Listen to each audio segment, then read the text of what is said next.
Now, tributes continue to pour in for the late former Finance Minister and Reserve Bank Governor Tito Mboweni. Mboweni has been widely praised for shaping the post-apartheid economic policy.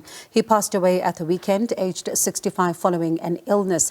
Mboweni served as the first black governor of the central bank between 1999 and 2009 and later served as Finance Minister between 2018 as well as 2021. Now, for more on this, we speak to Father Michael Lapsley, who is the president of the Healing of Memories Global Network. Good afternoon to you, Father, and thank you so much for your time. Before we even get into a whole lot of details surrounding your friendship and earlier years, let's just start with your reaction to the passing of the former Reserve Bank Governor.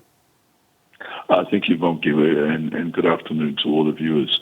I must say I was deeply shocked. I'm in Europe at the moment, and for some reason I woke up just after midnight and looked at my phone, and messages had started flooding in to say that Tito had passed away. So a sense of great shock and also great sadness as well that a friend of more than 40 years had very suddenly, in a way, been taken from us. And when did you meet him for the first time? We met in 1980. I at that stage was both a chaplain and a student at the National University of Lesotho, and I was already part of the African National Congress of South Africa, and Tito had, with a group of other people, like Ngwaka Ramatlori, had left the University of the North and come to exile in Lesotho. So I guess it was in the first week or so that he arrived in Lesotho. We met and we became immediately comrades and in many ways lifelong friends ever since. And I was reading your letter earlier on, quite heartwarming, but there's one striking moment that you mentioned there in that letter. You say, and I quote, "The night I opened a letter bomb on April 28, 1990 in Harare in Zimbabwe, I had just picked up the phone to arrange to meet you later that evening." Pick up the story for us. Well, yes, and then I picked up the phone to speak to Tito, and the bomb went off. And of course, the call never went through. But if, in fact, Tito had come to my house earlier, he may well have been grievously injured in the bomb as well at that moment. But that, fortunately, was not meant to be. I got the letter bomb, lost my hands and eye, etc., and Tito indeed survived and went on to play an extraordinary role in our new democratic order. And how did he react to your injuries? Well, I think like everybody were very shocked.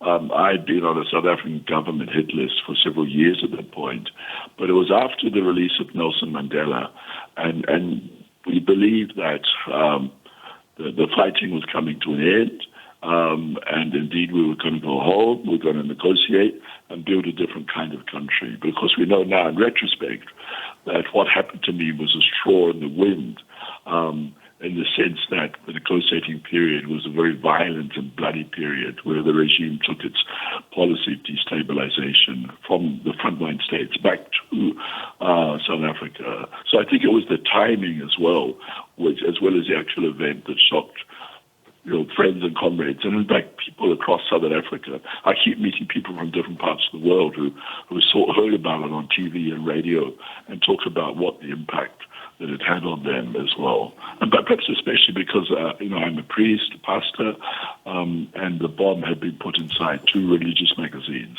So it was a very cynical and cold-blooded act.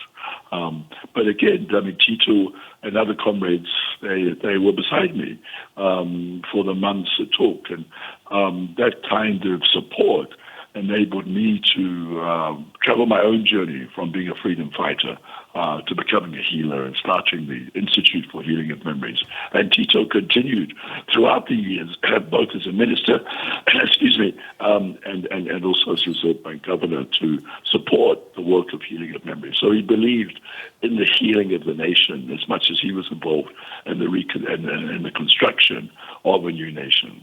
And of course, he called you Holy Father. What was the story behind that? Well, Well, I don't know in a sense. Tito, whenever he spoke to me, I would get a phone call, and Tito would say, "Holy Father, how are you?" And as I said, I don't think he thought that I was the Pope, but somehow it was a kind of term of affection and endearment.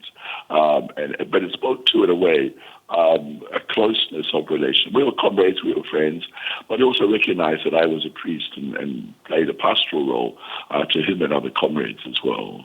But it was quite a beauty, and of course, it was also the tone with which he said it that had its own sweetness and charm to it. And of course, he's a man that has been described by many that we've been in conversation with since his passing, that in fact he was direct, and we saw this, of course, not mincing his words when it comes to what he thought about whatever the situation was in the country at the time, whether be it as the first Labour minister in a democratic South Africa, also at the same time, whether as Reserve Bank governor, whether as finance minister, certainly not mincing his words even afterwards. How would you describe him away from his public life? Well, I think overall, I've been reading all the tributes that have been made to him, and not one person, not one, across our political spectrum have questioned his integrity. That he was a man of principle, a man of integrity, and as you say, he didn't mince his words. He always said what he believed, and I think that he didn't just line up. He was part of the ANC, he was part of the government, but he had his own integrity and his own ability to speak his mind. And I think that bodes well for the future of our country to have an example like that of someone who knows who they are, has their own principles, and is able to make that contribution to the ongoing and the intellectual debate. A lot of the people that talk about his contribution focuses on the Reserve Bank period, correctly, the first black governor, and Minister of Finance. But in some ways, his time as Minister of Labour and Nelson Mandela's government was where things like NEDLAC, legislation to protect workers, is also part of the legacy of Tito Mboweni that we as a nation have every reason to be thankful for. And briefly, Father, speaking about his legacy, of course, in the latter years, we saw a lot of cooking when it comes to his social media profile. And of course, a lot of people having quite a lot to say about his cooking abilities. Was he always somebody who liked to cook? Well, I think it's just something he loved to do. But I think in a sense, it shows that he wasn't, if you like, a unidimensional person. He was a multidimensional person. So yes, he was a great financer, economist, patriot, but also someone who liked to cook. I think that speaks to the fullness of his humanity. And as I sort of said, and I wrote this letter after he passed away. I'm wondering whether is he happy with the cuisine in the next life, or I've asked him to do cooking lessons for others. Father, thank you so much for your time, and condolences as well to you, and of course his family as well. But thank you so much for talking to us. That was Father Michael Lapsley, President of the Healing of Memories Global Network.